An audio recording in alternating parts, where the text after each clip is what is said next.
Hablar un poquito acerca del examen del sábado, ¿verdad? Que espero yo que hayan estudiado. Y si no, pues que pues a eso se dediquen hoy y mañana feriado, ¿verdad? Entonces, un poco del examen, ¿verdad? Tema 1, 2, 3, sábado, 8 de la mañana, el aula en la que les toca a ustedes, está en mediación virtual, en donde dice información sobre exámenes. Ahí sale el aula en donde se va a aplicar para el grupo de ustedes. El examen son 40 preguntas de selección única. He recibido como, sin mentirles, 8 correos preguntándome, ¿el examen es más, menos o igual de difícil que la práctica? Bueno, el examen es más, menos y más difícil que la práctica. Entonces, hay preguntillas que sí son bastante similares, hay unas un poquillo más difíciles. Y realmente hay como dos que están muy fáciles. Entonces, sí. Sí. O sea, hay unas que así, que yo calculo que ustedes las leen y la marcan. Así de fácil. Así de fácil. Entonces, el mejor instrumento para mí es estudiar, venir a clases, pero con eso ya no podemos hacer nada, ¿verdad? Porque ya estamos aquí, ya lo que he hecho está. Pero hacer las prácticas, ¿verdad? Entonces, si no han hecho eso, háganlo. Para el examen deben traer lápiz, lapicero, corrector, calculadora, cédula o carnet. No necesitan cuaderno de examen y no necesitan hojas adicionales. En el examen a ustedes les van a repartir un folleto con todas las preguntas y les van a repartir una hoja de respuestas, de rellenar bolitas. A la hora de entregar el examen, ustedes deben entregar tanto la hoja como el folleto. Quiere decir que ustedes se van del examen igual que como entraron, ¿verdad? Sin ningún tipo de folleto, ni papel, ni documento, ni nada. Bien,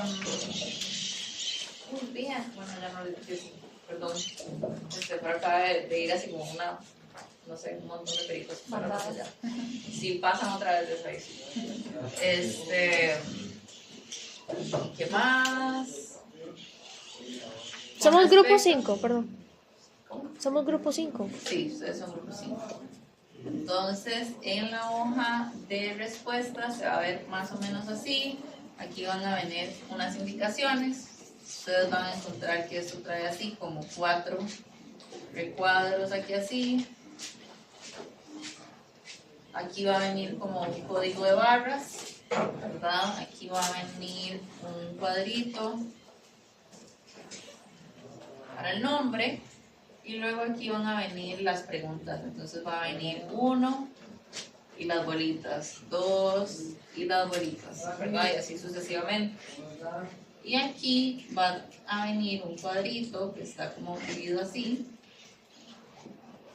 que viene con ID. Entonces, con respecto a las bolitas, digamos que ustedes marcaron esta, las bolitas deben venir bien rellenas porque se revisa con una máquina. Entonces, si las bolitas no están bien rellenas o vienen rellenas con lápiz, no las leen. Muchos profes dirían, lo que no se lee no se revisa. Y pues yo estoy 100% de acuerdo, pero en este caso a mí me da mucho pesar. Entonces, no me hagan trabajar de más rellenando las bolitas de ustedes. Entonces, digamos que ustedes marcaron esa y no era esa, sino que era esta otra, ¿verdad? Y si ustedes hacen esto y después ponen aquí así, cuando yo leo eso, no se lee, porque está cruzando como estos cuadritos. Entonces, la forma correcta de corregir esto es que ustedes le pasan el corrector a la bolita que no ocupan y dejan marcar así. Eso con respecto a las bolitas. Con respecto al ID, aquí es donde ustedes van a poner su carnet. Ahora, el carnet de ustedes tiene dos posibilidades. Se va a ver más o menos como algo así, para los C3 para atrás, ¿verdad? En cuyo caso el ID va a ser eliminar la primera letra y colocar únicamente los números que están después de la primera letra. En el caso de aquellos carnet que tienen una letra intercalada, pensemos C5, K1, 2, 3. Entonces, su ID va a ser eliminar la primera letra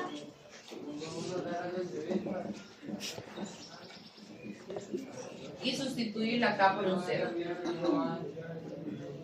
El segundo La segunda letras. La letra intercalada que tenga el carnet de ustedes la cambian por un 0. Y ese es el ID de ustedes. Entonces aquí, donde dice ID, lo que deben colocar es esto de acá. Ahora, otro aspecto importante con respecto al examen. Durante el examen no tienen derecho a realizar preguntas. Esto por un motivo muy sencillo, y es que ustedes son demasiados grupos. Esta cátedra ahorita va a tener 16 aulas llenas y no dan los docentes. Entonces vamos a tener estudiantes, asistentes de la escuela, cuidando los grupos. Entonces la probabilidad de que un asistente le responda algo y se confunda, le responda mal o lo que sea, multiplicado por 16 grupos, son demasiados problemas. Entonces la política es que no se responden preguntas que ustedes tengan durante el examen. Si ustedes tienen una duda, si ustedes dicen, bueno, esta pregunta tiene dos respuestas buenas, o esto no tiene respuesta, o esto está mal, o lo que sea, lo apelan una vez, ya se les ha devuelto el examen. ¿Y qué más? ¿Sí? ¿Qué es lo más difícil que sale? No puedo decir. Pero sí. ¿Cuánto tiempo? 2 horas. 2 horas. ¿Alguna duda, consulta? Por una pregunta, ¿las lecturas también incluyen en el contenido? Sí. Las lecturas también entran. No se les va a preguntar algo específico, así como en el párrafo 5, la lectura tal, la autora afirma que tal. No. Pero si ustedes tienen que tener un conocimiento general de qué es lo que dice cada lectura, cuál es la idea principal, cuáles son las implicaciones, etc. Del 1 al 10, ¿qué tan difícil está? No, yo siento que está bastante fácil. Pues digo que la práctica era más fácil. La práctica es facilísima, entonces también es fácil. Bueno, yo tengo una pregunta, ¿verdad que la práctica es como, es que no sé si es que yo la recordaba mal o algo así, pero como que la volví a hacer y había como nuevas preguntas, es así, ¿verdad? Es que a veces la del examen les tira preguntas nuevas cada vez que ustedes la hacen. Ah, Entonces, imagínense toda la práctica que pueden hacer de aquí al lado, un montón. ¿Algo más con respecto al examen? ¿No? Todo está claro, clarísimo y es maravilloso. ¿Usted no grababa la clase cuando hicieron la práctica de examen? No. No, la verdad es que Entonces, ¿alguna otra cosa con respecto al examen? No. Ah, pues no. Esas cosas divertidas solo pasan si ustedes tienen en clases. Ah, bueno, muchas gracias. Les voy a entregar el quiz sorpresa. Gracias. Entonces, porfa, se acercan para entregarles el quiz. Rodríguez Alfaro. Brenes Leiva.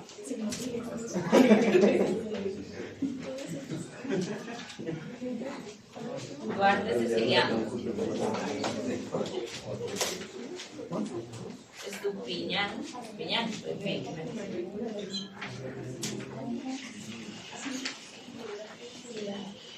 Eugenia Castro. Aguilar Villa. Castro Altamirano.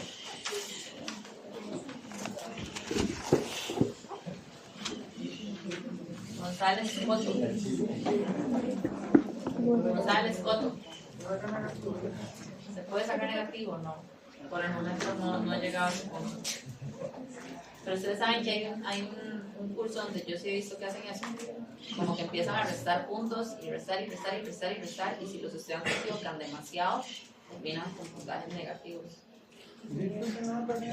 Y entonces, o sea, vamos a ver, no es como que, bueno, por lo menos yo no he escuchado que alguien le haya ido tan mal como para tener un menos 20 en el examen, pero lo que sí es como que la pregunta 1, digamos, si usted en la pregunta 1 tuvo menos 10 y en la segunda tuvo 20, entonces al final le quedan 10.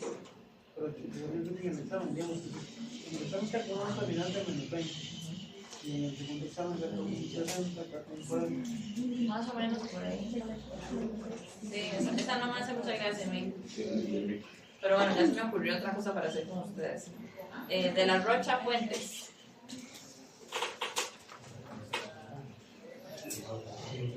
Sara Speak va, no lo leo. Ya. ¿Cuál es tu apellido?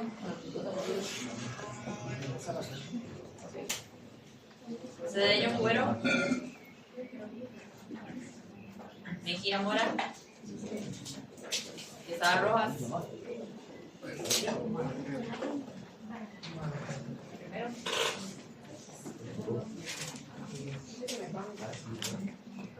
Cedeño Cuero.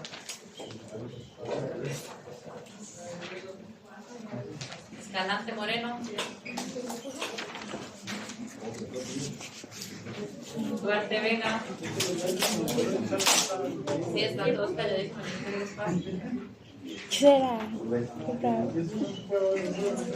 Valverde Hidalgo. Valverde Hidalgo. Hidalgo Arce. Fernández Carvajal García.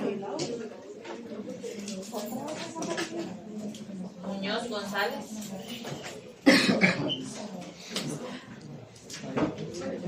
Godínez Mendoza.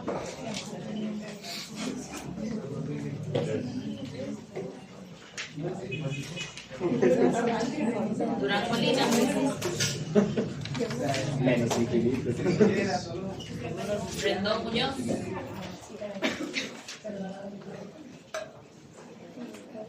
Gutiérrez Díaz.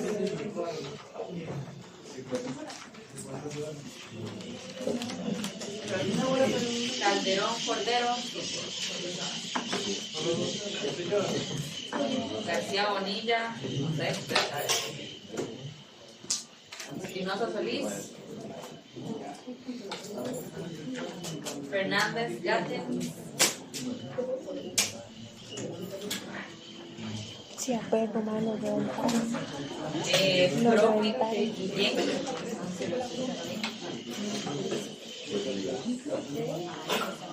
Lomo Vargas. Araya Porras.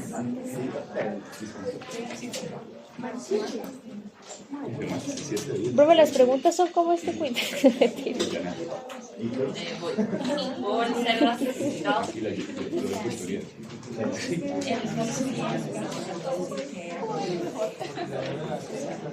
Cruz Arce. Berrocal Alfaro.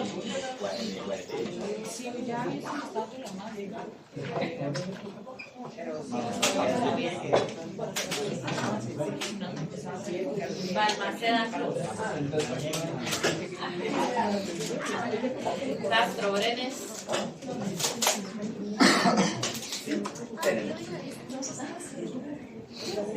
Contreras Rojas.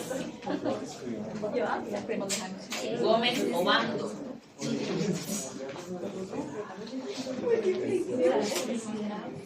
Y Retana Brenes.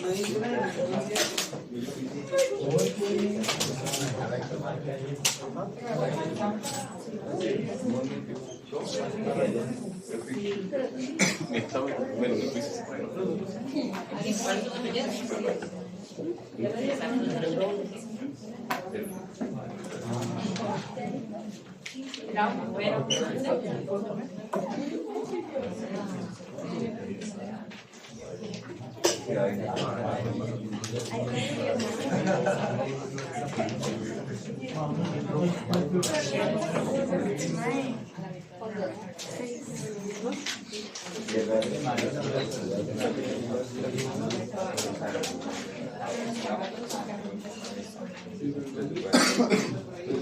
mándeme, o sea, no te lo voy a aceptar porque no sé si lo puedo presentar.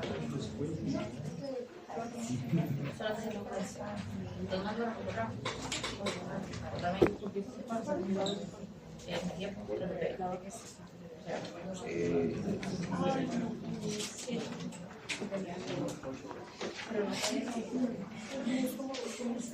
Sí, entonces tenga para acá. Entonces,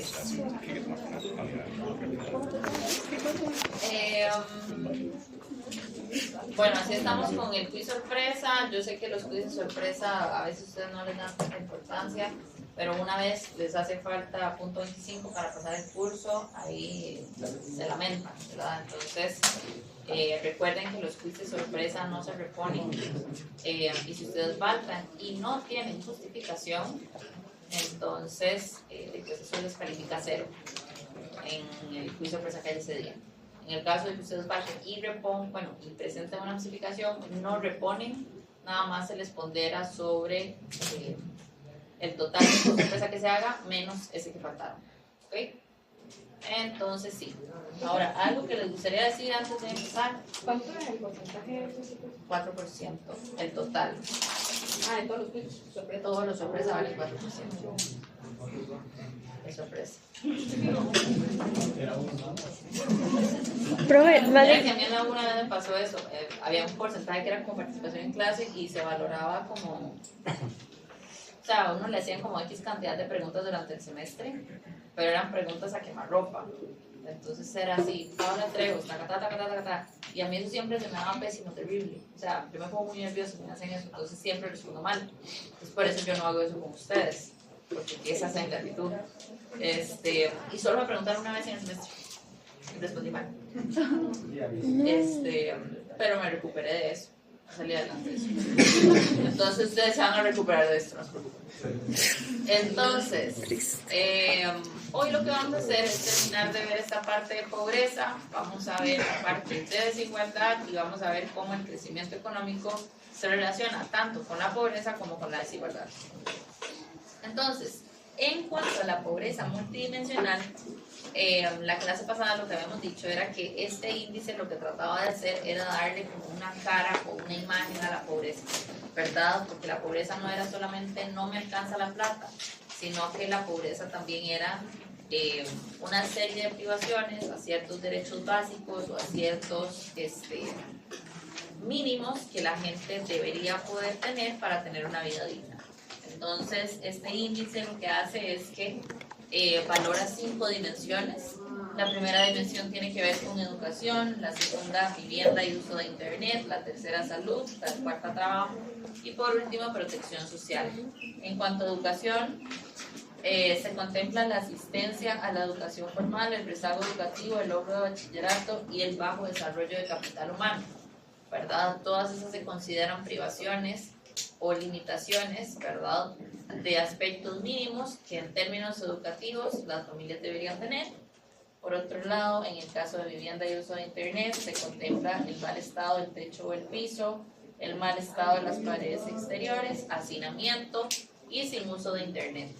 En esta última, esto de sin uso de internet se incluyó hace unos cuantos años, no fue hace demasiado, fue hace tal vez unos 6, 8, un poquito más de años, en donde se ha considerado que el internet es algo mínimo que las personas deben tener acceso para poder mantenerse al tanto en el mundo de hoy en día, ¿verdad? Entonces esto cobra particular importancia en los tiempos de la pandemia, ¿verdad? Que yo creo que ustedes vivieron en esa época en donde nos mandaron para la casa de un día para otro, ¿verdad? Entonces, claro que aquellas personas, aquellas familias, aquellos jóvenes que tuvieran problemas con acceso a internet iban a tener problemas no solo con la educación en general, ¿verdad? Puesto que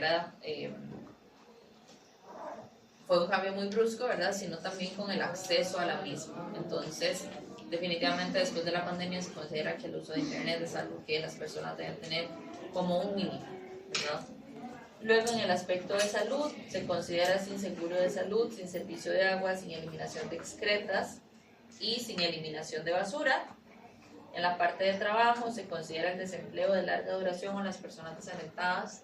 Las personas desalentadas se refiere a cuando una persona ha estado desempleada por un tiempo, trata de conseguir un empleo, pero no lo encuentra. Entonces pasa mucho tiempo tratando de buscar empleo, no lo consigue y por ende deja de buscar empleo. No porque ya consiguió uno, sino porque se cansó de buscar y nunca encontrarlo, ¿verdad?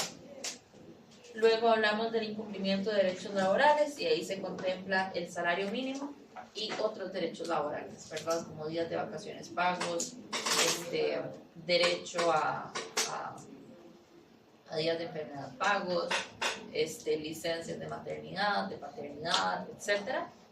Y por último, empleo independiente informal. Y el último rubro que se considera la última dimensión es la protección social, en donde se considera la primera infancia sin cuidado, personas adultas mayores sin pensión, personas con discapacidad sin transferencias y que exista alguna persona fuera de la fuerza de trabajo por obligaciones familiares. Entonces, este último rubro de obligaciones familiares se refiere a todos aquellos casos en donde en un hogar existe ya sea un adulto mayor, una persona con discapacidad, un bebé recién nacido, o en general alguna persona que necesite un cuidado constante. Entonces, existe una persona en el hogar que puede estar trabajando, pero decide no trabajar para hacerse cargo de todas estas responsabilidades. Entonces, a eso se refiere esa última. Cada una de estas, cada dimensión tiene un peso del 20% en el total del índice y cada uno de los rubros individuales tiene un peso de 5%. Entonces, esto se ve así, ¿verdad? Donde cada uno tiene un peso de 5%, a excepción del caso del trabajo, ¿verdad? Donde el trabajo, vean que esto se divide en porcentajes un poco diferentes. Entonces, ¿cuándo se considera que un hogar está en condición de pobreza según este índice? Bueno, cuando un hogar sume 20% o más en privaciones. Ahora, esto se puede dar de dos formas. Puede ser que un hogar tenga la privación de una dimensión completa, ¿verdad? Entonces, por ejemplo, en el caso de la vivienda y uso de internet, ¿verdad? Que el mal estado del techo o el piso, que tenga paredes exteriores también en mal estado, hacinamiento y que no tenga internet, todo eso suma 20%, ¿verdad? Eso clasificaría automáticamente a esta familia como en condición de pobreza. O bien que sea una suma, ¿verdad? Esa es como la más común, que sea una suma de los diferentes factores, ¿verdad? Que sume 20 o más. Entonces, si vemos, por ejemplo, un hogar de 4 miembros en donde la vivienda no tiene internet, las paredes exteriores están en mal estado, el hijo mayor no tiene logro de bachillerato, padre con empleo informal y la madre está fuera de la fuerza laboral por cuidado de un bebé, todo eso suma 26,67%, ¿verdad? Entonces, eso quiere decir que esto clasificaría a este hogar en condición de pobreza. ¿Cómo se hace para calcular el total de pobreza o el total de hogares en pobreza en un país o en una economía? Bueno, sería calcular cuántos hogares en total, ¿verdad?, tienen 20% o más de privaciones y dividir eso entre el total de hogares de la economía. Ahora, si vemos el histórico en Costa Rica, ahí tenemos de 2005 a 2025, vean que por allá en 2005 estábamos en un 38.4 y actualmente estamos en un 9.9%. ¿Qué quiere decir eso? Ha disminuido. ¿Y eso es? En muchos casos disminuyen por el trabajo informal. Eso no se puede considerar también. Si disminuye por el trabajo informal, quiere decir que pasó de informal a formal.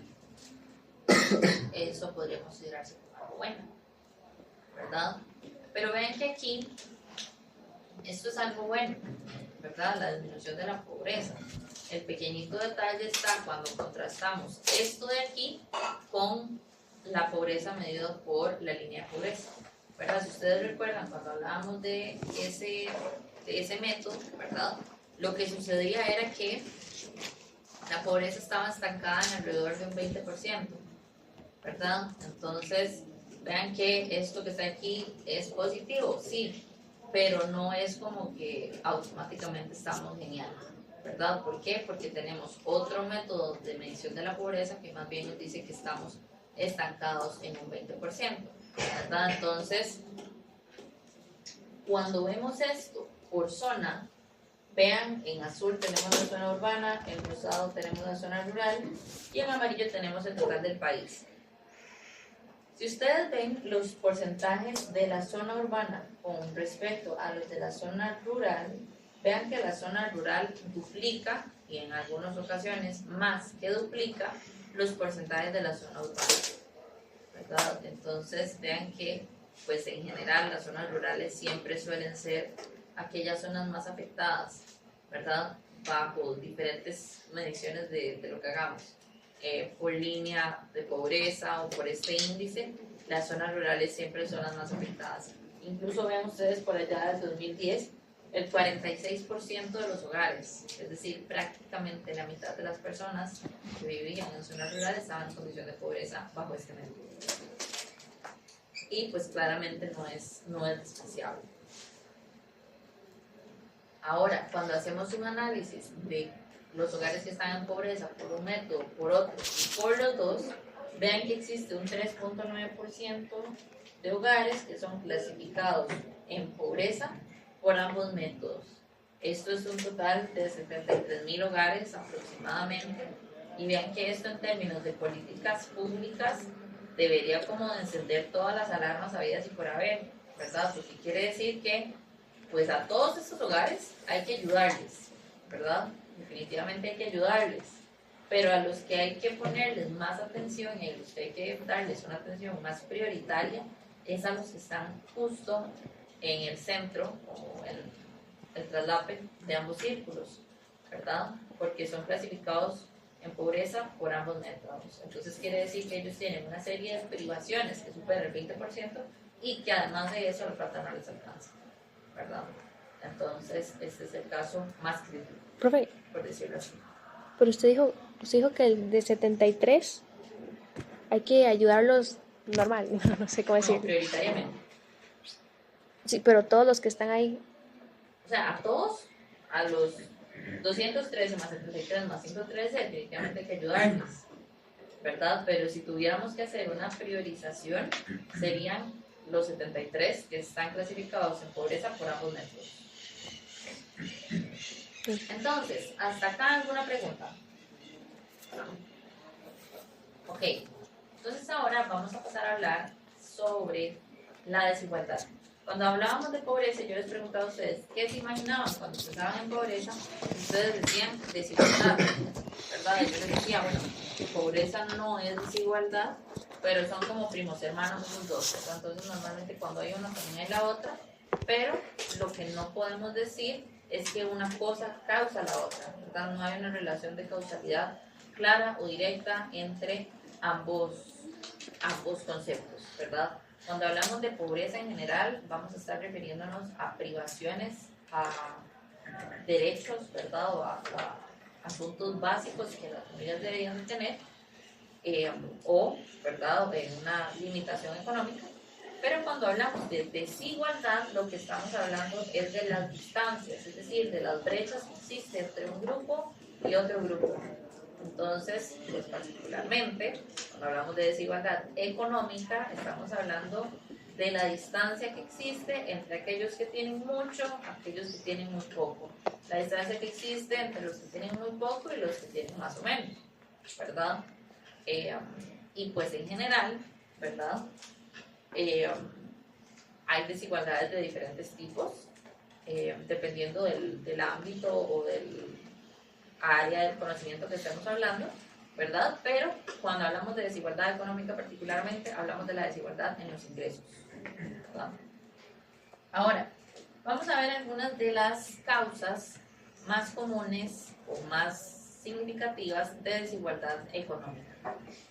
La primera que tenemos es la desigualdad por la propiedad de riqueza o factores productivos. Entonces, esto hace referencia a que existen personas que cuando nacen heredan propiedades, ¿verdad? Entonces, por ejemplo, heredan empresas, heredan terrenos, heredan maquinarias, heredan en general cualquier factor productivo que pueda ponerles a generar dinero en la economía, ¿verdad? Entonces esto genera, esto constituye una fuente de desigualdad porque es como que desde el inicio ya las personas cuentan con un capital que heredaron, ¿verdad? Y ese capital heredado les permite generar un ingreso en la economía, ¿verdad? Sin tener que generarlo desde cero, ¿verdad? Claramente esto constituye una fuente de desigualdad ¿verdad? Porque hay personas que nacen con ello y hay personas que no. Y al mismo tiempo, cuando estamos pensando en los dueños, ¿verdad? De los factores productivos, es bien sabido que entre empleadores y empleados, ¿quién se deja una mayor ganancia? Los empleadores. Entonces, en este caso, no solamente es una ventaja nacer, ¿verdad? Y heredar recursos productivos, sino que también es una gran ventaja saber que la mayor parte de esas ganancias van a quedar en manos de los dueños, ¿verdad? Por otro lado, existe un aspecto de desigualdad que se genera desde el trabajo, ¿verdad? Primero podemos hablar de la calificación, vamos a hablar del primero y el segundo, de la calificación del trabajo y del nivel educativo, ¿verdad? Aquellos trabajos o aquellos puestos que ofrecen, o bueno, que requieren más bien, un nivel educativo más alto, cierta cantidad de años de experiencia, ciertas habilidades, normalmente van a ser mejor pagados que aquellos trabajos que no. Entonces, ya por sí solo, digamos, el mercado se está dividiendo en algunos empleos que actualmente son muy bien pagados y aquellos empleos que no. Únicamente por la decisión que toman las personas en qué sector ocuparse. Es bien sabido, ¿verdad?, que todas aquellas carreras de STEM, todas aquellas carreras que tengan que ver con ciencia, tecnología, ingeniería, matemáticas, normalmente son mejor pagadas que aquellas que se dedican a todo lo que no es esto, ¿verdad? Pero pues en los últimos tiempos, con todo este avance de la tecnología, ya esto incluso hasta deja de ser una apuesta, ¿verdad? Porque antes a la gente le decían, vea, estudia algo que tenga que ver con computadoras y usted va a ganar mucha plata. Y eso realmente fue cierto por mucho tiempo, ya no necesariamente. De hecho, si ustedes ven, no sé si ustedes buscan esas cosas, pero a mí me parecen realmente interesantes. Si ustedes buscan la tasa de desempleo de recién graduados en Estados Unidos, de carreras como computación, ingeniería, programación, todo lo que tenga que ver con computadoras, programación y todas esas cosas, la tasa de desempleo es altísima. Es altísima, ¿verdad? Entonces, pues, ¿a qué se debe esto? Pues que ya muchas empresas no están contratando programadores, ¿verdad? ¿Cómo programan? Con inteligencia artificial. Y la inteligencia artificial no solo lo está haciendo muy bien, sino que lo hace muy rápido. Entonces, pues, esto de que la tecnología era como el gancho o la apuesta segura de qué carrera me va a dar a mí más dinero, no necesariamente es cierto en la actualidad. Profe, yo pienso que también, digamos, ese porcentaje de desempleo en Estados Unidos ocurre porque ellos prefieren contratar a personas, a programadores de Latinoamérica, ya que les pagan un salario más bajo y hacen exactamente lo mismo. Y con respecto a lo de la inteligencia artificial, no se compara nunca a un programador, ya que, digamos, cuando uno está programando, tira muchos errores. Entonces, sirve como apoyo, pero no programa el 100%. No programa el 100%, pero sí, yo creo que, o sea, vamos a ver, yo creo que uno no puede condenar la inteligencia artificial y decir, oigamos a la inteligencia artificial. Pues no, ¿verdad? Pero sí hay que saber usarla, digamos, en esa parte de los errores, para mí la inteligencia artificial es una maravilla. Porque no sé si en sus carreras ustedes programan o si van a programar en algún momento, pero bueno, la cuestión es que ustedes van a cometer muchos errores en ese proceso. Entonces los errores no van a ser como, ay, es que vea, puso coma en vez de punto y coma, sino que le va a tirar R1400E. Y usted va a decir, ¿qué diantres es R1400E? Entonces antes de ChatGPT y antes de la inteligencia artificial, uno lo que hacía, que copiaba el error, lo pegaba en Google y se ponía a ver ahí blogs. Se metía a Reddit a ver a quién le había salido ese error y cómo lo había solucionado. Entonces uno pasaba horas descifrando los errores, ¿verdad? Entonces a veces el error era eso, un punto y coma en vez de coma. Y a veces el error era algo más grave, ¿verdad? Pero lo cierto es que ahora con la inteligencia artificial, pues eso se simplifica un montón. Por otro lado, tenemos el uso creciente de tecnologías, ¿verdad? ¿Qué tanto aquí, si seguimos hablando de la inteligencia artificial, aquí podemos pensar en qué tanto la inteligencia artificial me sustituye o me complementa, ¿verdad? Existen algunos casos en donde la inteligencia artificial no sustituye del todo. Por ejemplo, aquellos trabajos que tienen un componente humano muy grande. Por ejemplo, si ustedes tienen hijos o hijas, ustedes le van a confiar sus hijos o hijas a una máquina, a un robot. Yo personalmente no. Parecía muy raro, ¿verdad? Entonces se dice como que este tipo de profesiones no son tan sustituibles. Existen otras profesiones que más bien sí son súper sustituibles y otras más bien que son complementarias, ¿verdad? ¿Qué tanto puedo complementar yo mi trabajo con la inteligencia artificial o con cualquier tecnología en general? Luego tenemos la evolución de los mercados hacia el sector de servicios, ¿verdad? Si pensamos en Costa Rica, ¿verdad? Es bien sabido que aquellas personas o aquellos empleos, específicamente en servicios, ¿verdad? Son mejor pagados que aquellos empleos tal vez en el sector agro, ¿verdad? Eso tiene un poco que ver pues con todo lo que está arriba, ¿verdad? Con la educación, con la calificación, con la experiencia, con el uso de tecnologías. Y por último también tenemos el aspecto de la productividad. ¿Qué tan productivo o productiva es una persona? ¿Verdad? En la buena y sana teoría, entre más productiva sea una persona, mayor debería ser su ingreso. Entonces, algo muy importante que aquí está como implícito, ¿verdad? Porque no se menciona directamente, pero vean ustedes que aquí parece ser como que las profesiones, o sea, como que si yo elijo una profesión que contempla estas cosas, a mí me va a ir muy bien, ¿cierto? ¿Cierto o no? Que si no es cierto, entonces tengo 15 minutos de estar hablando papaya, ¿verdad? Entonces, ¿cierto o no? ¿Cierto? Ok, entonces es muy sencillo, elijamos todos profesiones que contemplan estas cosas y ya, ¿no les parece? ¿Qué? Algo para todo. Ajá, eso por un lado. Y por otro lado, ¿será que todas las personas eligen 100% qué universidad escogen, la carrera en la que se matriculan? Pero yo creo que también eso es algo muy importante de que uno nunca termina de saber correctamente, porque como humanos tenemos, o sea, nos gustan muchas cosas. No, pues obviamente hay mucha gente que quiere ser bombero y termina siendo bombero y que dicha, pero digamos, eso no significa que no que haya gustado ninguna otra carrera. Creo que uno nunca termina de conocerse lo suficiente como para saber cuál es la carrera para que va a aprender para toda la vida. ¿Será que todas las personas eligen?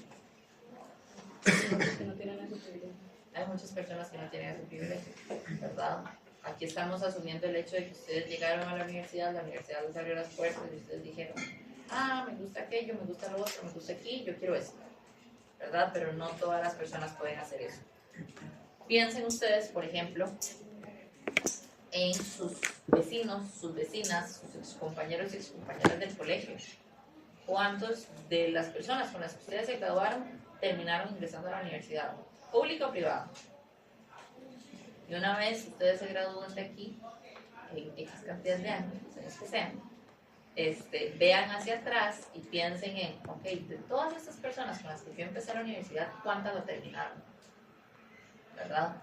En Costa Rica se da mucho esto que se llama el desgranamiento en la educación. Entonces eso es como que la cantidad de gente que inicia y la que termina no es la misma.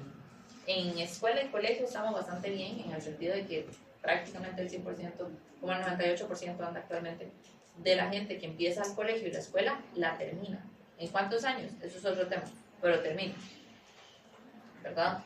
En términos universitarios, cuando hacemos el brinco de universidad, de colegio a universidad, y luego de universidad allá que salieron, sí hay un brinco enorme. Entonces sí se observa que mucha gente del todo ni siquiera entra a estudiar y otro montón de gente ni siquiera termina, ¿verdad? Entonces eso ya por sí solo cuenta como una fuente de desigualdad. Ahora, en esta misma línea de los salarios surge un tema propuesto por Thomas Piketty, que es un economista, que lo que él dice es que existen algunas personas en la economía que ganan demasiado dinero, demasiado dinero, y no existe una razón aparente. para que ganen tanto dinero. ¿Y por qué dice esto? Bueno, porque según la teoría económica, las personas deberían ser remuneradas de acuerdo a cuánto aporten a la producción. Entonces, si una persona es súper productiva, es súper empuchada, le pone un montón y aporta un montón a la producción, entonces esta persona debería ser muy bien remunerada, ¿cierto? Porque le está aportando muchísimo a la producción. Pero existen estos casos, ¿verdad? Como los supergerentes o las superestrellas que ganan miles de millones de dólares al año y que realmente, si ustedes se ponen a pensarlo, no hay como un valor tan claro a la economía, ¿verdad? O a la sociedad en general. Un caso que últimamente entra en esta categoría también, que tal vez en Costa Rica no es tan común porque no se puede monetizar tanto aquí, pero es el caso de los influencers, ¿verdad? Vean ustedes que hay personas que lo que hacen es monetizar su plataforma completa y ganan un montón de dinero sin necesariamente trabajar demasiadísimo, ¿verdad? Entonces, lo que se discute es que este tipo de personas, ¿verdad?, también constituyen una fuente importante de desigualdad. Ahora, de cada mil, ¿De cada 1000 cuánto es el impacto? depende, digamos, en Costa Rica, superestrellas y supergerentes no tenemos tantos, ¿verdad? Ahora, que no tengamos tantos no significa que no tengamos de todo, no, tenemos unos cuantos, ¿verdad? Pero si usted analiza el caso de Estados Unidos, es absurdo, ¿verdad? Entonces, depende muchísimo del lugar en donde estemos, ¿verdad? Los futbolistas se ganan muchísimo. Los futbolistas también, ¿verdad? Es un caso. Yo tengo una pregunta, porque no sé, yo puedo pensar como los futbolistas, o tal vez los actores o cosas así, tipo, hasta cierto punto sí aportan en la producción porque mueven como un sector. Sí, o sea, de fijo aporta en la producción. El detalle es aquí, ¿qué tanto aporta? ¿Verdad? Entonces alguien podría pensarse, bueno, pero ¿qué aporta más? ¿Un médico o un actor? Entonces, fácilmente la respuesta puede ser, no, pues un médico, ¿verdad? Y el médico podrá trabajar toda su vida y nunca ganar lo que gana el actor. Bueno, entonces eso no está como, no sé, es que yo también lo veo como, y en sentido que aunque tal vez el trabajo no sea tan importante, económicamente sí mueve como mucho, y tal vez un actor y mueve marcas, y mueve cosas así, como que hace que circule mucho la economía, entonces. Sí, Sí, pero habla de bien a la sociedad, ¿no? ajá. O sea, siempre esta gente va a terminar, por lo menos superestrellas, artistas, gente famosa, va a terminar moviendo a la economía, ¿verdad? No sé si ustedes han escuchado algo que se llama como el fenómeno Taylor Swift. No. Bueno, se discute de un fenómeno Taylor Swift, que es que cuando Taylor Swift pasa por una ciudad, la actividad económica se dispara, ¿verdad? Entonces hay camisetas de Taylor Swift, hay gorras de Taylor Swift, hay pancartas con Taylor Swift, hay pulseras de Taylor Swift, hay gente comprando discos, hay gente vendiendo chuches, o sea, aquello es un desastre, ¿verdad? En términos de una economía, ¿verdad? Pero es por lo mismo, porque se reactiva la economía, ¿verdad? Pero esto sí tiene más que ver, digamos, como el impacto que tiene en la sociedad. Voy allá y luego acá. Ahora sí, profe, con respecto a los salarios de los futbolistas, depende mucho, porque por ejemplo aquí en Costa Rica son algunos pocos los que ganan muy bien. Sí. Los futbolistas que incluso de primera división que ganan menos de 1 millón de francos. Sí, pero si nos vamos a Europa, Bueno, sí, en este caso. hay otra historia, ¿verdad? Pues el mismo tema que discutíamos sobre los futbolistas y los actores. Y ahí, como decía, no sé dónde decía, pero no lo leía la materia, que el mercado genera lo que la gente demanda, no lo que necesita. Entonces, independientemente que sea como algo para productos, yo también lo veo del lado de que, o sea, independientemente de que se necesiten más médicos, si la gente le llama la atención mucho las películas y demandan ver la película, y van a pagarles más para que estén más cool, etc. Entonces, directamente es la misma culpa de la sociedad que le decimos sus salarios. Sí, pero en el caso de los médicos particularmente es la Asamblea Legislativa.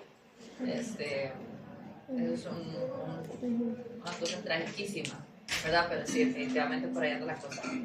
Entonces, existen otras fuentes, ¿verdad?, que afectan a los ingresos también, están aquí resaltadas un poco. Entonces, la primera tiene que ver con la desigualdad de género, ¿verdad? Para nadie es un secreto que las mujeres perciben un salario y un ingreso menor que sus pares masculinos por el mismo empleo y por la misma cantidad de horas. ¿Y por qué es esto? Yo, o sea, obviamente no lo explico, ¿verdad? Jamás, pero yo sí he escuchado que las razones pueden ser tal vez, o tal vez que ni siquiera las contratan por el embarazo y por todo eso, como que piensan que puede tener una pérdida en la producción, contratar a alguien que van a pagar un salario para que no sea tanto tiempo. ¿Y eso cómo se llama? Desigualmente. Ajá. ¿Qué más? A grandes rasgos, ¿qué nombre tiene eso? Misoginia. Machismo, ¿verdad? Y un sistema patriarcal que castiga a la mujer por el simple hecho de ser mujer. Entonces sí, esa es una razón por la cual las mujeres son discriminadas, porque se embarazan. Pero yo siempre he tenido como esa gran duda de que si, digamos, en el mercado actual todavía se sigue presentando eso, Sí. porque digamos, muchas personas dicen como, porque el hombre gana más que ella, pero quizás son puestos diferentes. O sea, puede ser con la misma carrera, pero un puesto muy diferente. Entonces, Sí, ¿verdad? si fuese Aquí el caso, hablamos de disparidades de género y de brechas salariales cuando estamos comparando puestos iguales, ¿verdad? Obviamente, si usted es gerente y yo vengo empezando, pues claro, usted va a ganar más que yo, ¿verdad? Pero la cosa está, la molestia, ¿verdad? Y el gran problema está en cuando comparamos cosas iguales. Si estamos comparando puestos iguales, calificaciones iguales y todo igual, deberíamos de ganar lo mismo. Pero en la práctica eso no sucede. ¿Por qué más? Profe, Ajá. dicen por ahí que el hombre es la cabeza de hogar y que por eso él debería ganar más porque tiene que sustentar a toda una familia, en la sana teoría, pero de ahí, en la actualidad las mujeres trabajan y hasta mantienen a la familia, entonces no me parece. Particularmente en Latinoamérica. profe, pienso que, no sé, a veces puede ser como productividad, porque, digamos, como hay hombres que son más productivos que unas mujeres, hay mujeres que son más productivas que muchos hombres, y en ese caso ellas deberían de ganar más por lógica. Entonces no sé si va, digamos, como por ahí la cosa. Pero cuando es como, o sea, producen lo mismo y es un salario muy diferente, entonces sí es por machismo. ¿Verdad? Entonces existen diferentes justificaciones que le da la sociedad. Bueno, es que la mujer se puede embarazar, entonces de eso lo va a tener yo que pagar un salario para que esté capacitada en la casa. Entonces eso no me sirve. Bueno, sí, pero es que también la mujer es más emocional, el hombre es más racional. Entonces eso quiere decir que no, cuando esta mujer tenga que resolver un problema se me va a hacer un problema más grande. Entonces no. Y no, pero es que el hombre también tiene más capacidad de liderazgo, entonces no, mejor pongamos al hombre, ¿verdad? Etcétera, etcétera, etcétera. Entonces, este tipo de cosas se dieron en el pasado y se siguen dando en el presente, ¿verdad? De forma anecdótica les cuento, antes de yo trabajar acá en la U, yo trabajaba en una empresa privada y era como esas empresas privadas como que son súper progres y amamos los derechos y viva la vida, ¿verdad? Y mis compañeras mujeres ganaban menos que mis compañeros hombres. Y agarraron los 5 contratos, los pusieron todos en la mesa y se sentaron línea por línea a ver qué era lo que decían de ellos y que el de ellas no. Y eran exactamente iguales. Entonces, ¿es que esto pasa? Pasa un montón, pasa más de lo que uno quisiera. En Estados Unidos, hace como unos 2-3 años, se hizo un estudio que lo que pretendía era estudiar las brechas de género, ¿verdad? Brechas salariales entre hombres y mujeres. Y lo que encuentran es lo mismo de siempre, ¿verdad? Encuentran que todos esos estereotipos que existen en contra de las mujeres.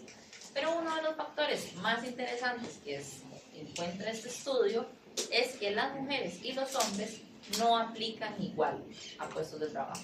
Entonces, por ejemplo, que un hombre ve un anuncio de trabajo y el anuncio de trabajo dice requerimientos, título de bachillerato, 1, 2, 3 años de experiencia, 3, dominio de inglés y francés y el manejo de XYZ programas computacionales. Entonces, cuando el hombre agarra el anuncio, dice bachillerato, tengo 3 años de experiencia, tengo 1, manejo de inglés y francés, Hablo inglés, pero francés no. Y manejo en los programas, más o menos. Voy a aplicar, porque más o menos cumplo los requisitos. Pero cuando le daban ese anuncio a una mujer, la mujer decía, bachillerato, lo tengo.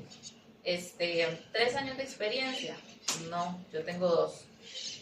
Manejo de inglés y francés, manejo inglés muy bien y francés más o menos. Y del dominio de los programas, sí, también. Entonces, ¿aplico o no aplico? De ahí no voy a aplicar porque no cumplo todos los requisitos que dice eso.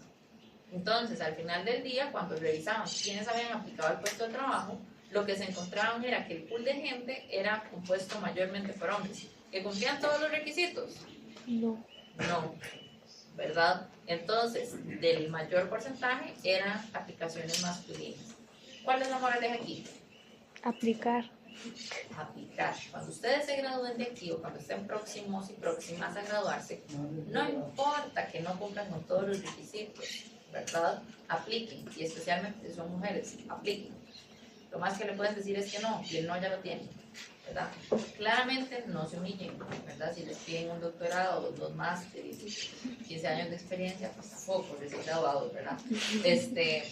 Pero este tipo de desigualdades también se generan, ¿verdad? Y por otro lado, ¿verdad? Estas desigualdades de género, si vamos un paso más allá, a las mujeres se les discrimina no solamente por el hecho de ser mujeres, sino también por el hecho de que pueden o de que son madres, ¿verdad? Se dice, ¿verdad? Históricamente que las madres, existe una penalización por maternidad en los salarios de las mujeres madres por el simple hecho de ser madres. Esto se ha comprobado que es cierto en muchos países de América Latina, en muchos países en el mundo en general. Yo hice mi tesis en esto y lo que yo encuentro a grandes rasgos es justamente eso, ¿verdad? La maternidad no solamente condiciona su salario, sino también condiciona el tipo de trabajo al que usted ingresa. Y ese efecto es más pronunciado conforme sus hijos son más pequeños. Entonces, conforme sus hijos son más pequeños, las probabilidades de que usted termine un empleo informal con peores condiciones laborales aumentan en 10, 15 puntos porcentuales.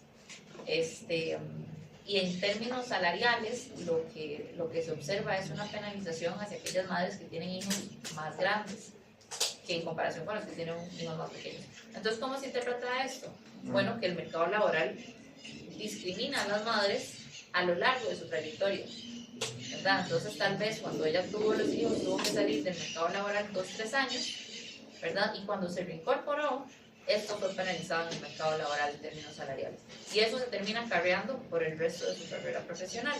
Entonces, esto de las disparidades de género y las brechas de género no es un asunto muy por encima de que, ay, sí, es que tenemos que luchar porque las mujeres ganen más.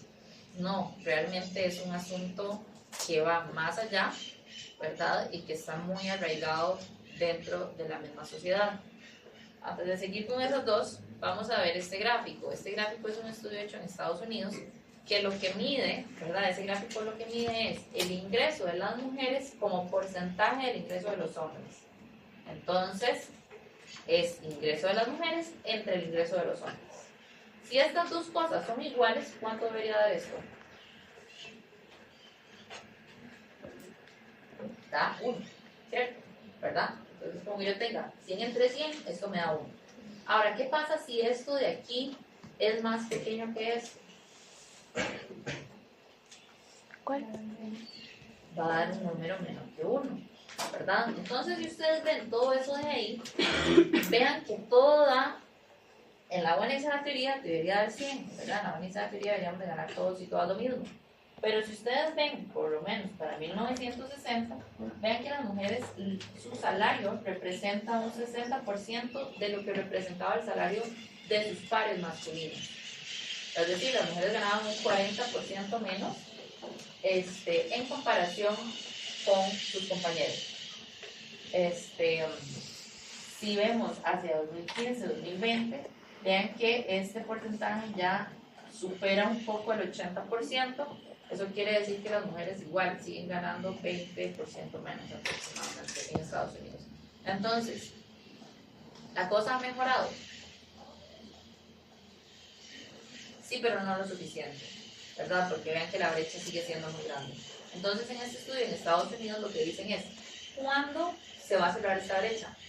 Y lo que dicen es, bueno, si agarramos todo el periodo de estudio y hacemos un análisis con ese montón de datos, la brecha se cierra en el 2059. Entonces, ustedes yo no sé, pero por lo menos yo espero estar pensionada para ese momento. Entonces, quiere decir que eso yo no lo llego a ver, ¿verdad? Pero ustedes tal vez sí. Y si en el mismo estudio dicen, bueno, pero hagamos la proyección únicamente con los últimos años, ¿verdad? Con los puntitos más oscuros. Bueno, la brecha se cierra en el 2093. Según las estadísticas, yo ya no voy a estar aquí para ese momento, quizás ustedes sí.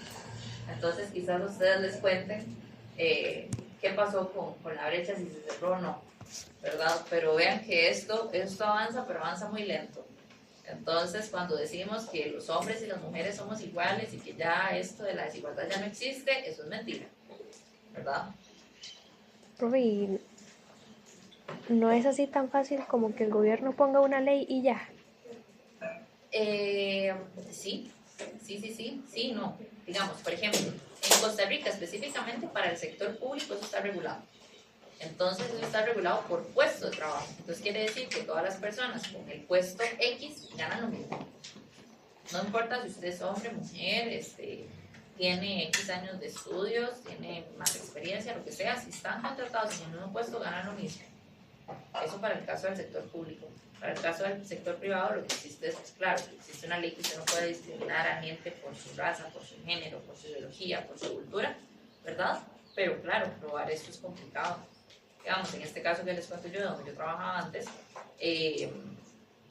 eso ellos se dieron cuenta en un almuerzo, ¿verdad? Pero en Costa Rica está todavía muy arraigada esta cultura de que la gente no habla de cuánto gana. Y si usted le pregunta a su compañero de trabajo, hey, ¿cuánto gana usted? Eso no es bien visto. Entonces muchas cosas así suceden y la gente no sabe. Y no podría ser como lo del Entonces, ministro. claro, es ilegal. Si esta gente se hubiera amarrado los pantalones, se hubiera ido a denunciar al gobierno, bueno, al Poder Judicial y estas cosas, y hubiera sido un problemón. Pero lo que la empresa les dijo fue como, no comenten esto con nadie. Nosotros lo vamos a solucionar, pero no se lo digan a nadie.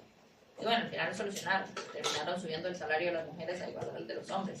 Pero, nada, es complicado. Yo tengo una cosita con respecto al tema. Digamos, en los profes, ¿usted cree que la brecha es más marcada aún? ¿Los profes de dónde? Es que eso le iba a decir, digamos, yo en el colegio veo mucho más profesoras que profesores, pero en la universidad creo que es muy parecido. Entonces, no sé. Depende de la carrera. Depende de la carrera, digamos. Normalmente las carreras que son históricamente masculinas, hay más hombres. Entonces, digamos, por ejemplo, les voy a hablar de lo que yo sé, economía, la mayor parte de docentes son hombres. Si ustedes ven incluso los docentes de la cátedra de intro, hay únicamente 3 mujeres, en comparación con aproximadamente 9 hombres. Entonces, sí, ¿verdad? Lo que pasa con el sector de educación es que es complicado, digamos. En el sector de educación secundaria y primaria, la brecha, digamos, existe principalmente entre el sector público y el sector privado. El sector público, en promedio, paga mejor que el sector privado. En términos universitarios, ahí ya la cosa empieza a ser diferente. La cosa empieza a ser diferente porque, por lo menos aquí en la UCR, se paga según el grado académico alcanzado y según los títulos, según los puntos obtenidos. Entonces, puntos de publicaciones, de idiomas, acción social, etc. Y lo que sí se observa es que según la carrera, ¿verdad? Aquellas carreras más matemáticas, normalmente los hombres suelen avanzar más rápido, ¿verdad? Entonces, como que la academia sí trata, o sea, la academia penaliza un poco más a las mujeres, ¿verdad? Por el hecho de que si una mujer es madre, se atrasa en términos de que dura más sacando la maestría, dura más sacando el doctorado, incluso a veces no lo saca, publica menos, etc. Entonces, depende. Pero sí, de fijo siempre hay algún tipo de discriminación y brecha. Ahora, por otro lado, existen también las desigualdades étnicas y culturales, ¿verdad? Donde se discrimina por raza y por culturas. Ahora, ¿ustedes creen que esto sigue pasando? Que esto es algo del pasado. No, yo creo que sí. Con los aborígenes yo creo que les pagan menos. Algo así. Mucha gente dice, como, ay, no, es que estas discriminaciones de raza se daban antes, ahora eso ya no existe, ¿verdad? Realmente no, ¿verdad? O sea, sigue pasando, pero pasa de formas diferentes. Por ejemplo, aquí en Costa Rica hace aproximadamente unos 2 años, una docente en un colegio en Entre Ríos, un colegio privado, fue despedida porque la directora le llamó la atención varias veces y le dijo, por favor, peínese, arréglese, porque es que usted no se ve presentable, pero nada así. Eso fue en mi cole. Entonces, ¿cuál? Sí, en mi cole fue. Ah, ven, bien, que no les miento. Entonces, la docente le dijo a la directora, vea, es que esto, o sea, no es que yo ando despeinada, es que mi pelo es así, yo soy naturalmente colocha, ¿verdad? Pues claramente mi pelo no se va a ver lacio y hegemónico en general. Y la directora dijo, no, pero es que yo ocupo que usted se arregle, porque cómo se va a presentar usted así ante los padres de familia. Y la despidieron, la despidieron. El caso es súper mediático, ella salió, habló, ¿verdad? Y de verdad súper valiente, yo admiro mucho que haya hecho eso. Y al final ella presentó pues todo un caso, ¿verdad? Claramente el caso lo tenía todo a su favor, pero vean que esto es un caso donde fue hace 2, 3 años. Esto no pasa mucho tiempo y realmente es algo que pasa en la vida actual, ¿verdad? Y por último también tenemos las desigualdades entre países, ¿verdad? Allá estaban diciendo que no era lo mismo lo que ganaba un programador gringo que un programador latino, ¿verdad? Que un latino es más barato, que mucha gente prefiere contratar a un latino porque es más barato, ¿verdad? Entonces, pues por ahí anda la cosa también, ¿verdad? Y si pensamos en Costa Rica específicamente, sucede algo muy interesante. En Costa Rica hay muchos call centers, ¿verdad? Muchos centros de servicios. ¿Ustedes saben eso? Ok. ¿Ustedes saben quién es nuestra mayor competencia? ¿Vale?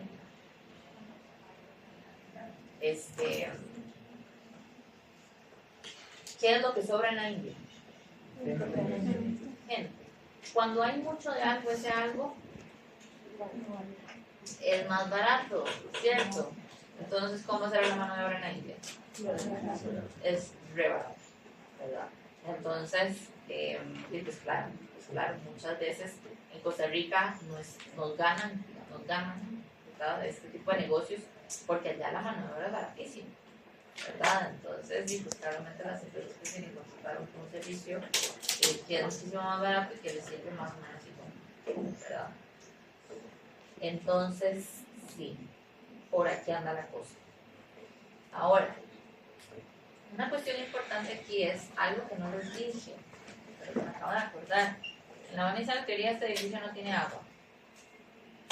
Pero yo ahorita fui y si había agua, vi que pues, había gente con agua. Entonces, por si acaso, pero si no hubiese agua, lo que dice el decanato es que les toca ir a ciencias económicas. Allá. Entonces, nada más para que lo tengan presente.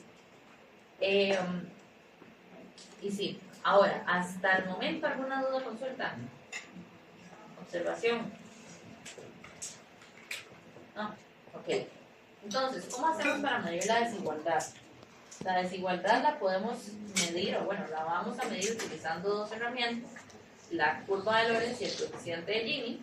El coeficiente de Gini se calcula a partir de la curva de Lorenz, y lo que hacen estas 2 cosas es representar, tanto de forma gráfica como matemática, cuál es la desigualdad en una economía. Entonces, el coeficiente de Gini es un valor que se encuentra entre 0 y 1. Vamos a decir que el coeficiente de Gini tiene un valor exactamente igual a 0 si la sociedad es perfectamente igualitaria. Es decir, eso es como que yo tenga un queque y lo parta en partes iguales y le dé un pedacito a cada uno de ustedes, ese pedacito siendo igual. Todos y todas tenemos exactamente lo mismo, ¿verdad? Entonces sería una sociedad perfectamente igualitaria. Hablamos de un coeficiente de Gini exactamente igual a 1 cuando la sociedad es perfectamente desigual.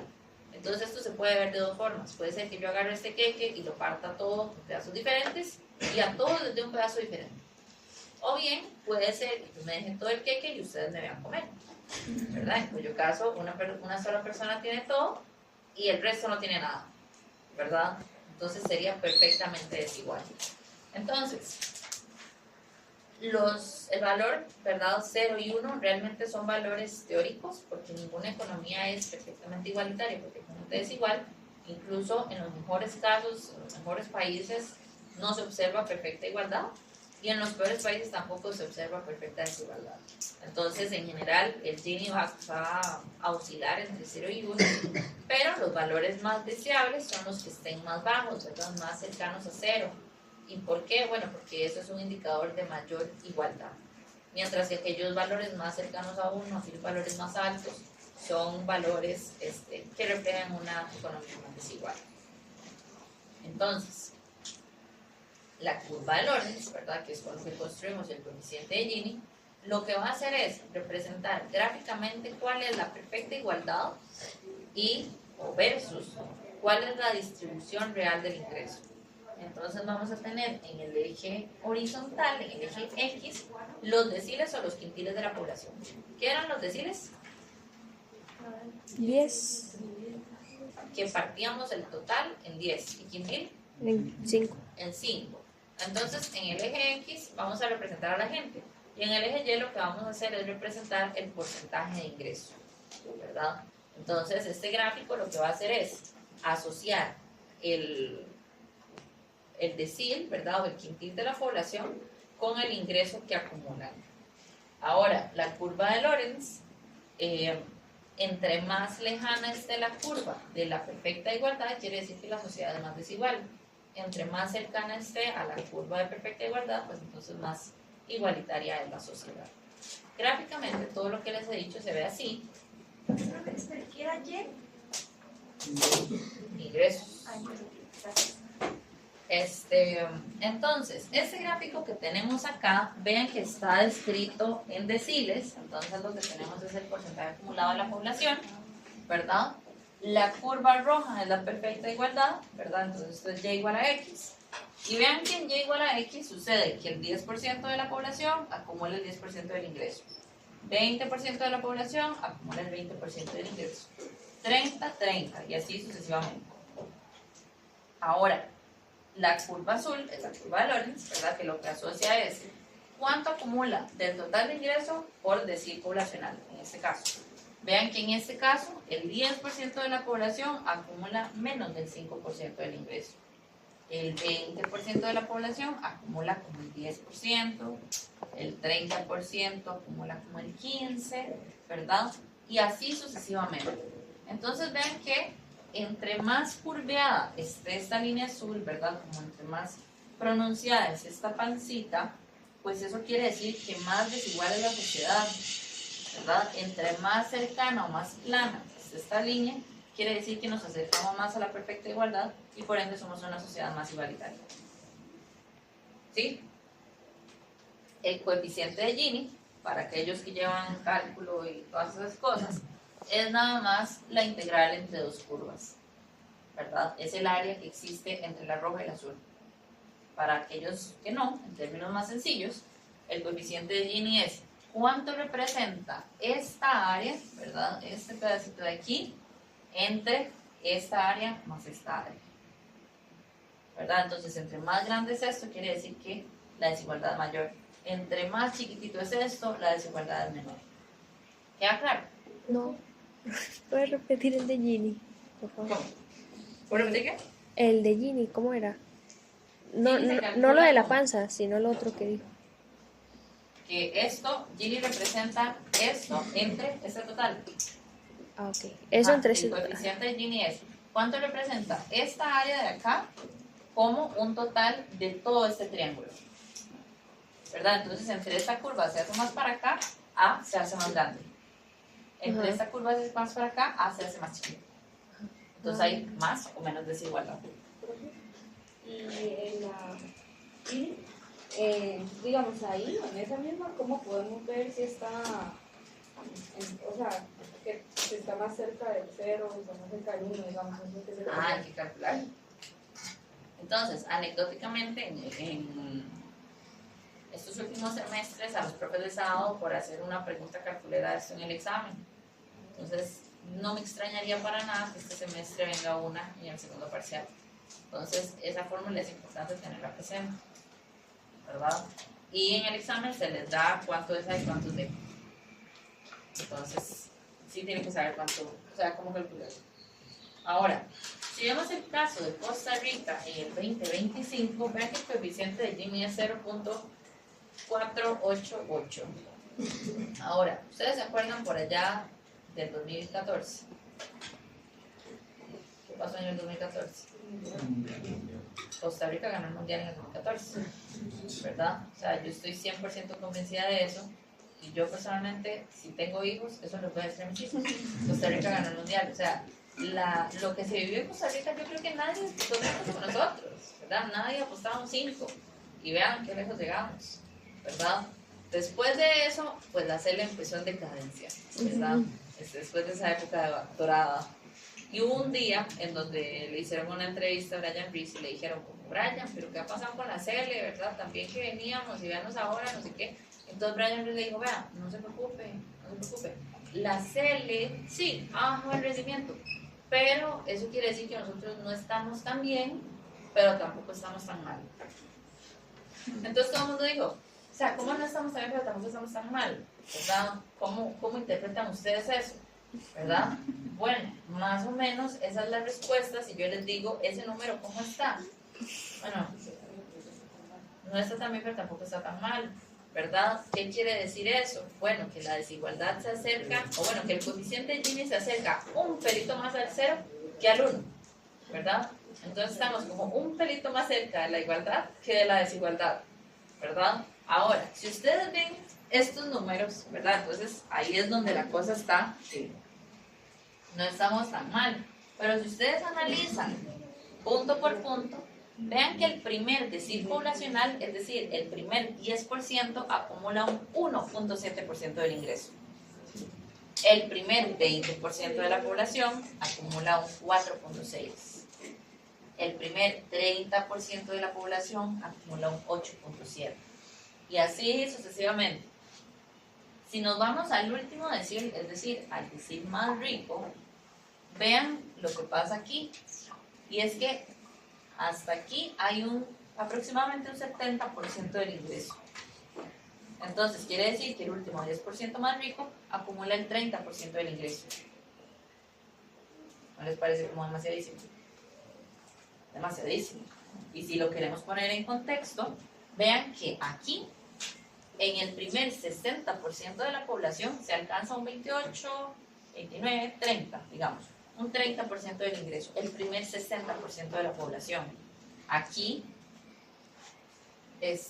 únicamente este último 10% acumula lo mismo que acumula toda esta gente. Entonces, ahí es donde la cosa no estamos tan bien, ¿verdad? Si vemos esto en términos históricos, vean que Costa Rica ha tenido niveles de desigualdad un poquitillo más altos, ¿verdad? Si nos ponemos como en el 2020, eso anduvo más o menos como por un 52 punto, casi 53,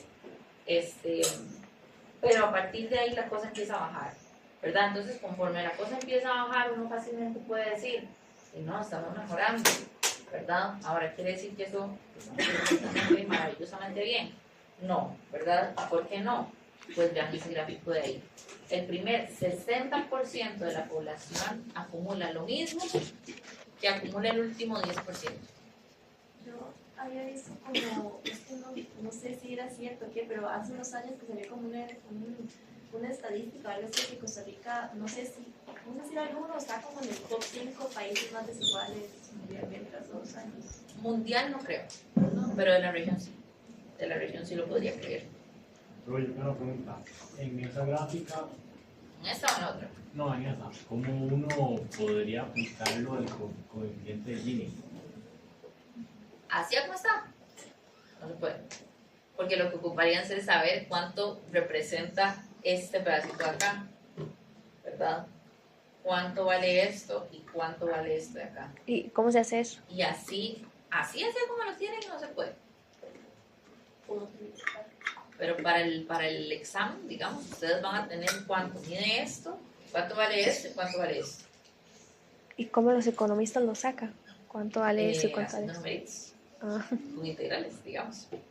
¿Verdad? Entonces uno saca cuál es el área que hay entre esto y esto, y después lo divide entre todo esto. Entonces sí. Ahora, si le queremos poner un número, ¿verdad? Como esto es la distribución del ingreso, ¿verdad? Pero ahí no sabemos más o menos cuánto es el ingreso que tiene esa gente. Entonces, si le queremos poner un número a eso, vean que el primer decil, tiene un ingreso promedio de 191.933 colones por mes. Mientras que el decil más rico tiene un ingreso de 3.729.000 colones por mes. ¿Verdad? Entonces, ¿Costa Rica es un país desigual? Sí. ¿Costa Rica es terriblemente desigual?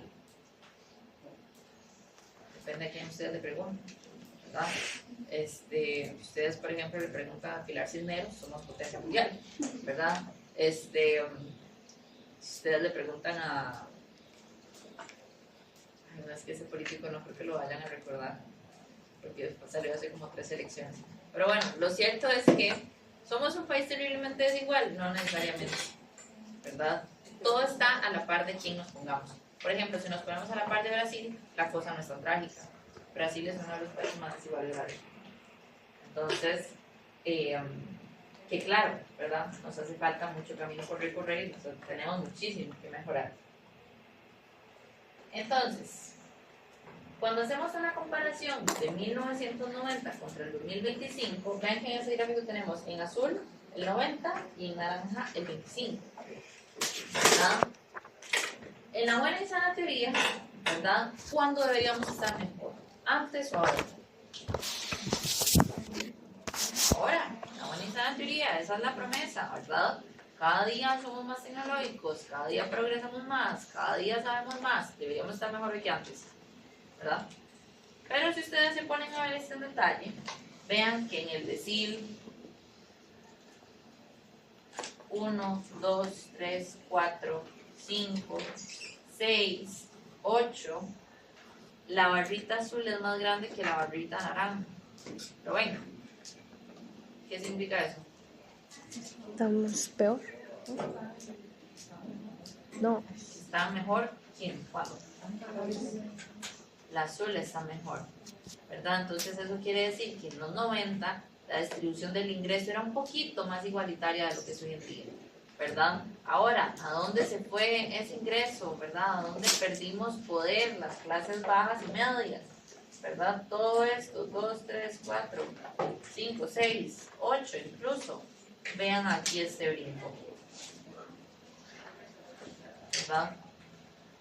Este brinco de aquí, pues lo que refleja es un aumento de la desigualdad, al concentrar mayor ingreso en los sectores más ricos.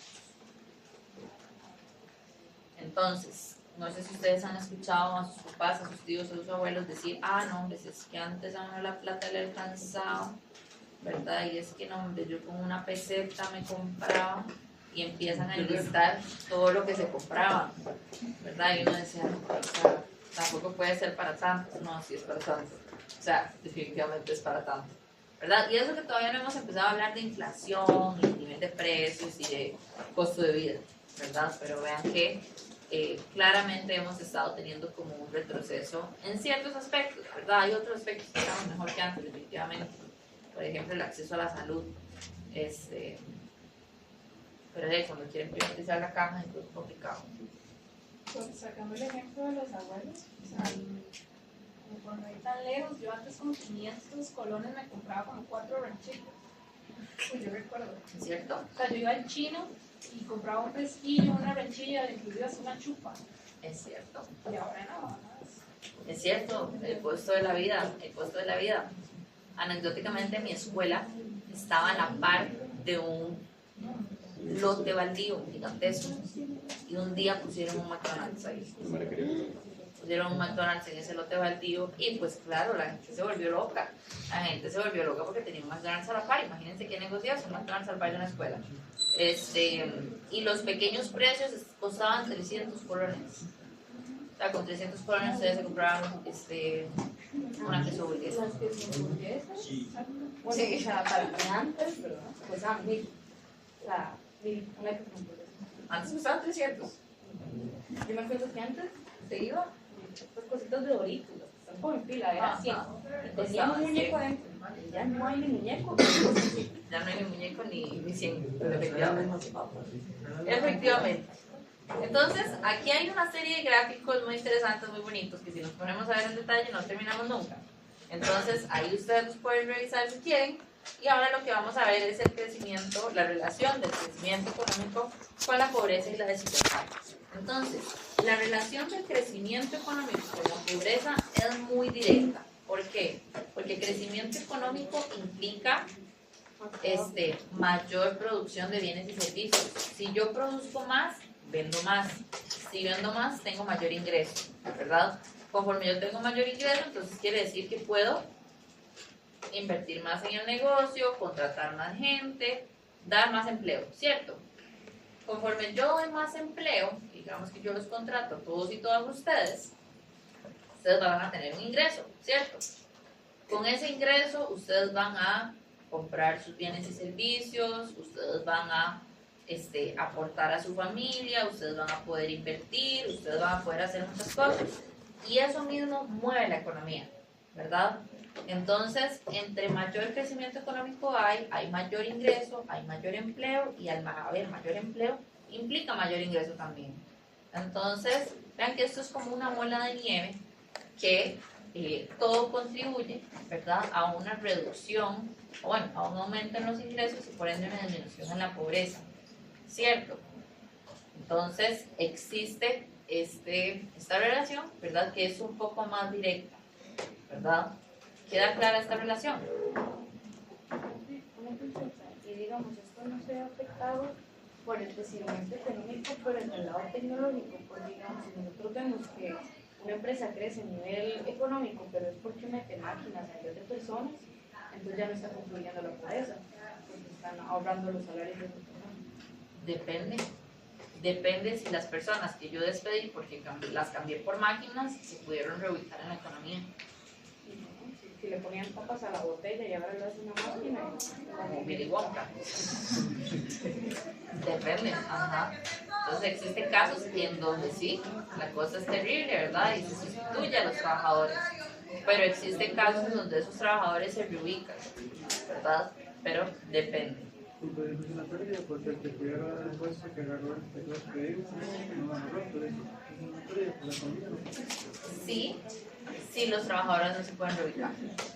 Si usted puede reubicar a la gente, maravilloso, ¿verdad? Pero ese es el reto, ¿verdad? Ese es el gran reto. ¿Cómo hacemos para que los puestos de trabajo no mueran?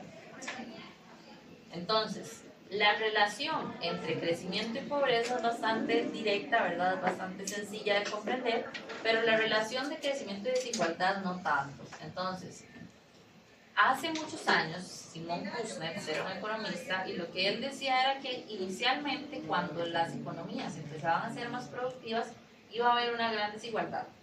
Entonces que aquella gente que trabajaba en la finca y aquella gente que trabajaba en la oficina iban a tener una desigualdad grandísima, ¿verdad? Porque entonces esta gente iba a ganar un montón de plata y esta muy poquita.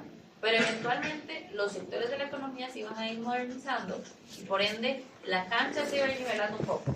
Entonces, cuando esta cancha se nivelara, lo que iba a pasar era que los salarios, ¿verdad?, iban a parecerse bastante y por ende la desigualdad iba a desaparecer. ¿Cuál es el problema que tuvo este planteamiento? Bueno, primero, que yo no sé cuánto va a tardar en nivelarse la cancha, ¿verdad? Y segundo, que esto no siempre sucede. En algunos casos las economías se estancan y nos quedamos con una cancha desnivelada, en donde un montón de gente gana un montón de plata y un montón de gente gana muy poquito, ¿verdad? Entonces, esto no necesariamente sucede así en todas las economías, son unos pocos casos. Ahora, ¿dónde está como la brecha, bueno, no la brecha, sino tal vez como la solución a este problema. ¿En qué tipo de economías estamos tratando de tener?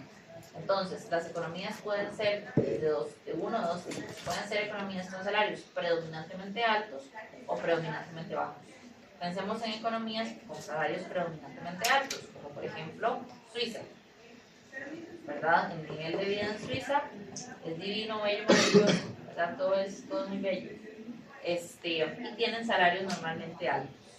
Entonces, si ustedes ven en qué se ocupan en Suiza, la mayoría de puestos en los que se ocupa la población son puestos especializados. Entonces, eso quiere decir que tienen que tener un nivel educativo alto, deben tener dominio de idiomas, dominio de tecnología, etcétera, etcétera, ¿verdad? Entonces, los puestos, para poder acceder a ellos, las personas tienen que estar muy calificadas. Entonces, en este tipo de economías, los salarios altos siguen manteniendo de una u otra forma este esquema. ¿Y cómo? Bueno, la gente lo que va a tener es una mayor disposición a pagar impuestos. ¿Y cómo? Bueno, les cobran esos impuestos y con esos impuestos siguen financiando la educación, siguen financiando universidades. Estudiar en Europa es sumamente barato. En Países Bajos en algunos casos, ¿verdad? En este tipo de países más bien estudiar es como la norma. ¿Por qué? Porque es sumamente barato. Entonces, ¿por qué los estados y los gobiernos de estos países invierten tanto en educación? Porque saben que si en el futuro quieren seguir manteniendo este esquema de salarios altos, deben preparar a la gente para que pueda trabajar en esos puestos. Entonces, por eso la educación allá está barata para un europeo más caro, ¿verdad? Entonces, por ahí anda la cosa. Ahora, en economías con salarios predominantemente bajos, lo que sucede es lo contrario. Pensemos, por ejemplo, en economías africanas. ¿Qué se dedican? Minería. ¿Qué más?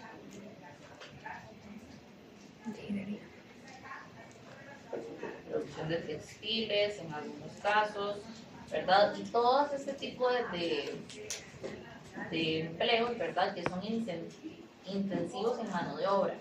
Entonces, que sea intensivo en mano de obra es que usted necesita mucha gente para poder mover esa actividad económica. Entonces, ¿para qué estos gobiernos van a invertir en educación si al final de la historia la gente va a terminar trabajando en una mina?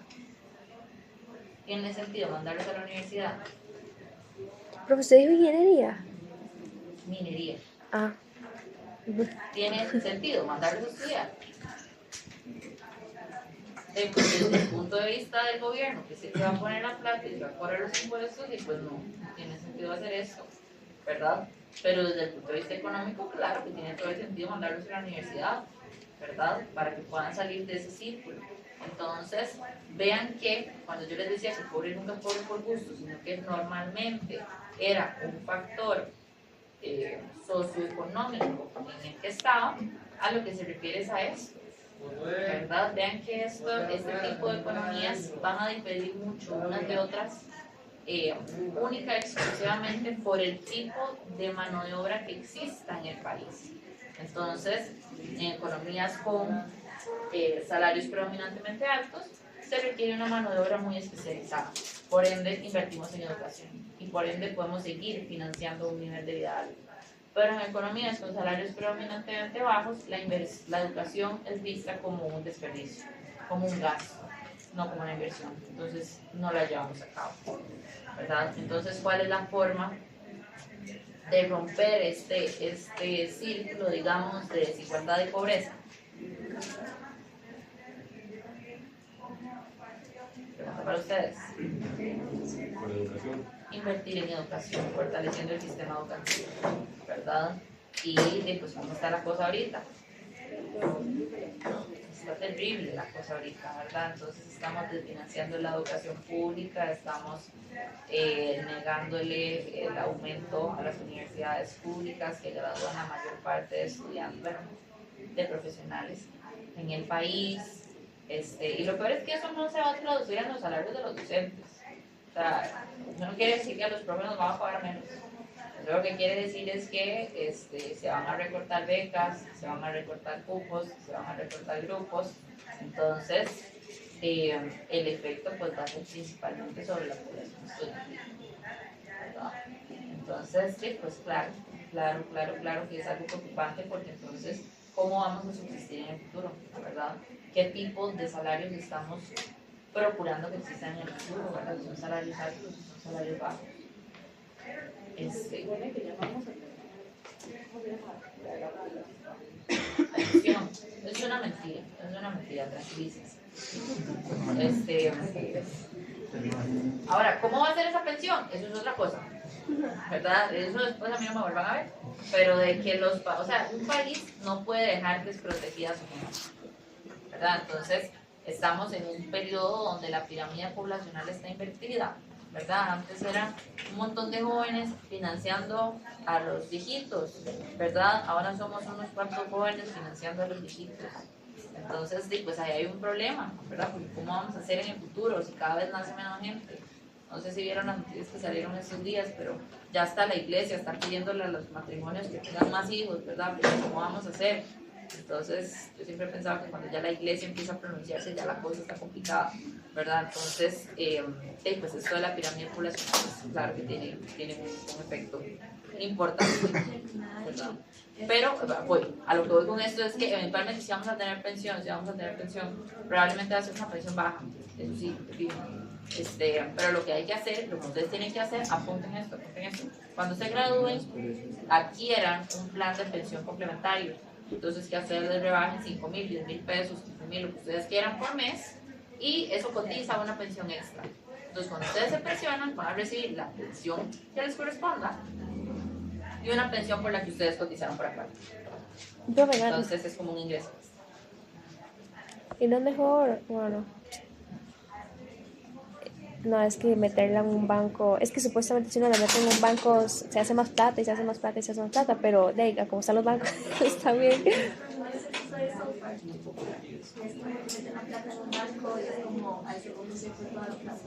No, pero esperemos que eso nunca llegue a ser. Entonces, la desigualdad y la pobreza pueden perpetuarse. En general, se habla y se dice que la pobreza y la desigualdad son un fenómeno hereditario, ¿verdad? No sé si ustedes han escuchado eso. Entonces, que son condiciones que se pueden heredar de generación a generación. Ahora, esto es parcialmente cierto, pero no todo está perdido, ¿verdad? Entonces, por ponerles un ejemplo, las personas en situación de pobreza tienden a abandonar los estudios con mayor facilidad. ¿Por qué? Porque tienen que trabajar, porque tienen que apoyar en el hogar, porque tienen que sostener a su familia y no hay tiempo para estar estudiando, ¿verdad? Entonces, ese es un motivo. Por otro lado, suelen vivir en peores condiciones de vida, con problemas de salud y sobre todo con niveles educativos más bajos. Algo muy interesante que se observa, no a nivel Costa Rica, sino a nivel mundial, es que lo que se dice es que la educación de los hijos y las hijas está determinado por el nivel de educación de la madre. Entonces, si madres que tienen un nivel educativo alto van a procurar que sus hijos tengan un nivel educativo alto, ¿verdad? ¿Por qué? Bueno, pues por una cuestión de cultura, de conocimiento, de incentivos, etcétera, etcétera, ¿verdad? Entonces, si actualmente no estamos enfocándonos en esa parte, pues es algo que nos va a pasar factura en el futuro también. Y por último, un asunto de atención médica y acceso a diferentes servicios de salud también tiene un efecto sobre la salud de la gente y pues claro, sobre el desempeño que vayan a tener. Entonces, la pobreza y la desigualdad pueden perpetuarse y de hecho se perpetúan en muchas ocasiones. Y vean que reducir la pobreza y la desigualdad no es algo fácil, no es algo rápido y tampoco es algo barato, ¿verdad? Por eso cuando aquella ilustre dice que en estos 4 años se acaba la pobreza y que en estos 4 años vamos a tener una Costa Rica nueva, eso no es cierto, ¿verdad? O sea, por las mejores intenciones que tenga, eso no es cierto. ¿Y por qué? Porque todo lo que requerimos para cerrar esas brechas y para disminuir esos porcentajes, y lo estamos desbancando, ¿verdad? Entonces, todo lo que tiene que ver con educación está desbancado. La inversión social pública, que eso lo vemos la próxima semana, pero la inversión social pública tiene que ver con toda la inversión que hace el Estado sobre partidas que tienen un efecto directo sobre la calidad de vida de la gente, salud, educación, seguridad, pues está desbancado también. Actualmente tenemos la inversión social pública más baja de los últimos 20 años. Entonces, pues muy complicado terminar con la pobreza y la desigualdad si estamos desbancando todo aquello que nos soluciona el problema, ¿verdad? Y bueno, aquí hay una serie de gráficos, datos interesantes. Quiero hacer énfasis en este, que tiene un error en el título. Dice 2014, es 2024. Pero este gráfico es del PEN. ¿Saben qué es el PEN? El PEN es el Programa Estado de la Nación. El PEN es súper cool, es súper chiva. Ellos son súper inteligentes. Y lo que hace el PEN no lo hace nadie en Costa Rica. El PEN hace todos los años un estudio de diferentes aspectos del país, cómo evoluciona. Entonces hacen el estado de la educación, ellos hacen una parte como de desigualdad, una parte de análisis macroeconómico, de seguridad, de justicia y derecho, hacen un montón de cosas. Y este es un gráfico con datos de ellos que lo que hace es relacionar la incidencia de la pobreza en población de 25 años y más según el nivel educativo. Estos son datos del 2024. Entonces, aquí tenemos los años de educación y aquí tenemos el porcentaje de personas en condición de pobreza. ¿Okay? Y ustedes actualmente deben tener como mínimo 11 o 12 años de educación formal.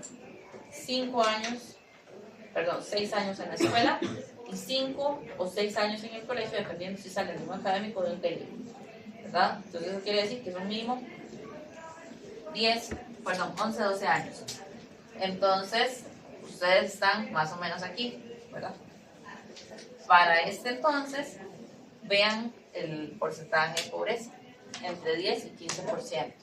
Ahora, cuando ustedes se gradúen de aquí, en unos 4, 5, 6 años, eso quiere decir que ustedes van a tener unos 16, 17 o más años de educación formal, pensando solamente en bachillerato, ¿verdad? Vean que esto los ubica más o menos por aquí.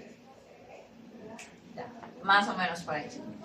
Ustedes sacan una licenciatura, maestría, doctorado, lo que sea que ustedes gusten hacer en el futuro, vean, imagínense cómo disminuye este porcentaje con el pasar del tiempo, ¿verdad? Con el pasar de años en educación. Entonces, cuando se dice que la educación es el factor por excelencia de movilidad social, no es cuento, ¿verdad? Lo que sea que ustedes estén estudiando aquí, termínenlo. Si no les gusta, no importa, cámbiense de carrera, estudien otra cosa.